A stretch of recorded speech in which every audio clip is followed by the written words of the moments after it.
السلام علیکم۔ پاکستان میں جب بھی ربیع الاول کا مہینہ شروع ہوتا ہے، ہمارے یہاں دو طبقات بن جاتے ہیں۔ ایک طبقہ میلاد کے حق میں دلائل دیتا ہے، وہ گلیوں، محلوں، مساجد کو سجانے، جھنڈیاں لگانے، لائٹس لگانے اور جلوس نکالنے کو درست، جائز اور آپ وسلم سے محبت و عقیدت کی علامت قرار دیتا ہے، جبکہ دوسرا طبقہ میلاد کے رد میں دلائل دیتا ہے اور وہ میلاد کو دین میں بدعت اور نئی ایجاد قرار دیتے ہیں۔ بدقسمتی یہ ہے کہ ان مبارک ایام میں جہاں ہزاروں کا مجمع ہوتا ہے اور لوگ آپ وسلم کا ذکر خیر سننے کے لیے وقت نکال کر مساجد میں اور اجتماعات میں شریک ہوتے ہیں، وہاں ممبر سے، اسٹیج سے ان موضوعات پر گفتگو ہونی چاہیے جن پر گفتگو کرنا سب سے زیادہ ضروری ہے۔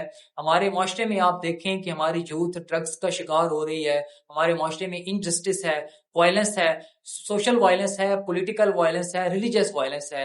ہمارے معاشرے میں ریپ کیسز بڑھ رہے ہیں، حرام کاری بڑھ رہی ہے، پیڈوفائل کے کیسز بڑھ رہے ہیں۔ ہونا تو یہ چاہیے تھا کہ ان مبارک ایام میں جہاں سرور کونین صلی اللہ علیہ وآلہ وسلم کا ذکر خیر ہوتا، وہاں ان موضوعات پر بھی گفتگو کی جاتی، ان موضوعات پر بھی ڈسکشن کی جاتی، لیکن ہماری بدقسمتی یہ ہے، المیہ یہ ہے کہ ان موضوعات پر نہ توجہ دی جاتی ہے، نہ وقت نکالا جاتا ہے، اور نہ ہمارے اجتماعات کا موضوع یہ موضوعات ہوتے ہیں۔ ہمارے اجتماعات کا موضوع یہ ہوتا ہے کہ 12 ربیع الاول آپ صلی اللہ علیہ وسلم کی ولادت کا دن ہے یا نہیں، 12 ربیع الاول آپ صلی اللہ علیہ وآلہ وسلم کی وفات کا دن ہے یا نہیں، عید میلاد النبی منانی چاہیے نہیں منانی چاہیے، یہ آپ صلی اللہ علیہ وسلم سے عقیدت کی علامت ہے، یہ بدعت ہے۔